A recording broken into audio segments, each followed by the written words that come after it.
WIHS Journal. On today's broadcast, we'll have a two-part interview with the Public Outreach Director from Hope Pregnancy Center, Debbie Hurabenko. We'll be talking all about the ministry, how it started, and how it impacted her life personally. So join us today for part one. Again, I'm so glad you're with us today in the studios. Thank you so much. Thank you. I'm so excited to be here. Thank you for welcoming us. So Hope Pregnancy Center is amazing in Cheshire, Connecticut, helping women keep their babies and the whole gamut with them. Just you guys do so much. So before we start talking about all the wonderful things you guys do, because I know throughout the years help so many different women in need. Before we start talking about that, maybe just tell us just a little bit of your story, quickly how you came to Hope Pregnancy Center. The story's been in process for years. Now that I'm looking back, I see that God's been moving the pieces along. The path to working at Hope Pregnancy Center started years ago, but I didn't realize that that's where it was leading me, which often happens, right? Yes. I was working at a very, very good job in a hospital in the mental health field. Right around the time that COVID was rolling out, I decided that I needed to step away from that to make more room for God to do things in my life that he was calling me to. And it was a very difficult decision financially, but I felt very strongly that I had to focus on other things and leave room for space for God to do what he wanted to do. So I stepped away from that and I started a private practice. And while doing that, I said, I have a couple hours open. So I had been driving by the Hope Pregnancy Center sign for years in Cheshire, and I finally called and said, hey, do you need some volunteers? Had no idea where that was leading to. After about a year of working as a coach, they were opening up a second location in Unionville, and they needed someone to head it up, and I knew they had someone in mind, somebody who would have been amazing. And it worked out that she couldn't do it. And I said, oh, how's that going? And they said, we still need someone. And I don't even know who said this. Well, now I do. Out of my mouth came, well, maybe I'll do it. And I said, what am I saying? Yeah. And we went from there. So I became the Client Services Director in Unionville, which is our second location. We've been there for almost a year. It's growing amazingly. And now I have the opportunity to, the calling, actually, God's been putting it on my heart that he wants me to use my voice out in the community more. Not so much one-on-one with the women and the families and the babies, which I love to do, and it's so natural for me. I said yes, and here I am. I am a licensed clinical social worker. Okay. Yeah. So. Wow, you really fit in there, huh? That's awesome. Yeah, it's been a very good fit. My background as a therapist is helpful. It's not needed to do this job, but it's been very helpful and it comes so natural to me. But I don't think God always wants us to stay where we're comfortable. He's calling us out into deeper waters, and he's been doing that for a while with me. And he's at work, and I see him moving things, and sometimes they move very fast. Well, I'm excited because I knew that the Hope Pregnancy Center has been there for so long in Cheshire, but now there's a new location. So you're expanded. So tell us about this new location, Unionville. Is it the same setup? Let's talk about that. The Unionville location is been a wonderful addition. We went back into a community that used to have a pregnancy center, and that center had closed, and the community very much missed it. They were welcoming. They were eager for us to come back, so that's why we chose that location. It's growing very quickly. We have a lot of support from people. They want us there. The clients are coming in. A very good demographic mixture, variety of everybody.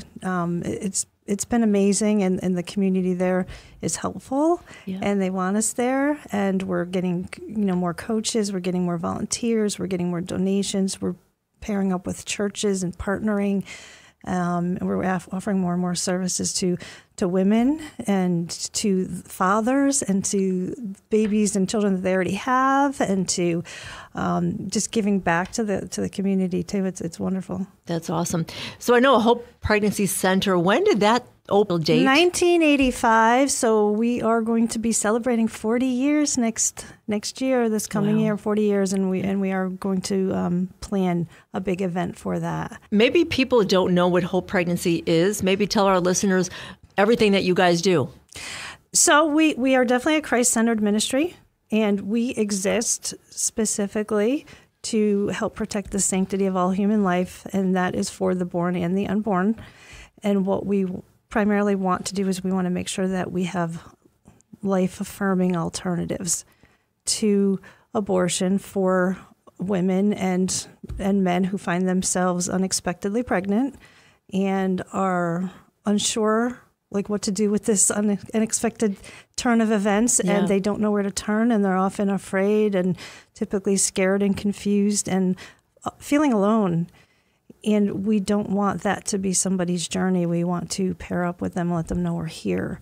So what we do is we let them know everything that we can do. We can walk alongside them in this journey and help them emotionally, spiritually, with physical things, with connections, with referrals. And we kind of come alongside them, and we walk through this journey from the time they find out they're pregnant up until the time the baby is 1 year old. Wow. That's a lot of support. It's a lot of support, and you really get to know each other, and it's a bond. And we definitely serve women, and we serve their babies, but we serve men too. And that's something I don't think people realize, is that we're there for the whole family. That's awesome. The whole family, yeah. And you guys actually, provide diapers, carriages, and people actually donate that. So I know in the Cheshire location, is it kind of set up like a store for these women? We do have a boutique. We definitely have a boutique with items in it. We provide things like diapers and wipes and car seats and things like that. So that is part of what people know us for. Yeah. However, the scope is so much bigger that's not even our primary focus. Our primary focus is really walking alongside people in their journey and mentoring them and coaching them and supporting them and praying for them and finding out, what is your story? Where are your needs? Where do we help fill in the gap so that you're not doing this alone? And that's really kind of the beauty of the program, is we're not just saying, hey, choose life for your baby. We're saying choose life and more abundant life for you, because that's what God wants. It's not just about the baby, it's about you too. Yeah. And we have many women who come to us and they say, wow, I came here thinking that I would just get some diapers and things like that. And what I found is I found a family, I found a support network, I found love.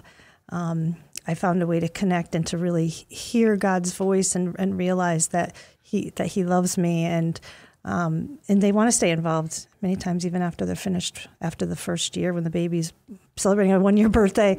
They want to stay involved and give back because they know what an impact it made to them.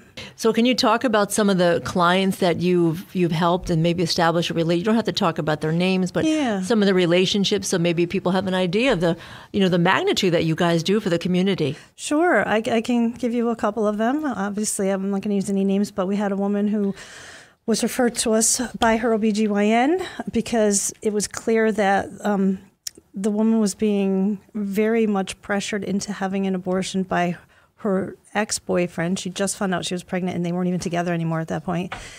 And she felt that she did not have a lot of options or choices. She didn't have family support. And her ex-boyfriend was saying, you can't do this without me, and I'm not doing it. And thank God, the doctor referred her to us and said, I just think you should talk to somebody. And she had already made the appointment for the abortion, but she contacted us first. And I invited her in, and she came in, and we spent a few hours talking. And we just talked about what's going on with you? What are you worried about? What are you afraid of? What are the things you're considering? Well, let's talk it out. And after she left, she said, she's like, thank you. She said, I just needed someone to talk to.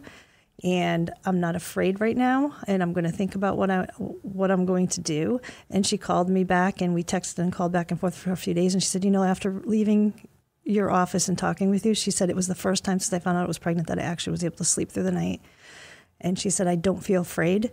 She said, I actually have a very warm feeling right now about this baby. And she said, I think that the right thing to do for me is that I want this baby, but I'm still thinking, and I said, just keep me informed, we'll pray for you. And she ended up deciding to keep her baby. Wow. And she's so excited. Lord. She's so excited. She's like 6 months along now. Yep. And she's having a boy, and she's just so blessed. She's so happy. Yep. Once again on the broadcast with us was the Public Outreach Director, Debbie Hudabanko from Hope Pregnancy Center. Hope Pregnancy Center is located in Cheshire, Connecticut, and now they have a new location in Unionville. Today was part one of a two-part interview. Join us for part two, as Debbie will talk more about the new location in Unionville, how it helps other women, and how it has impacted the community. For WIHS, I'm Anissa Porticelli.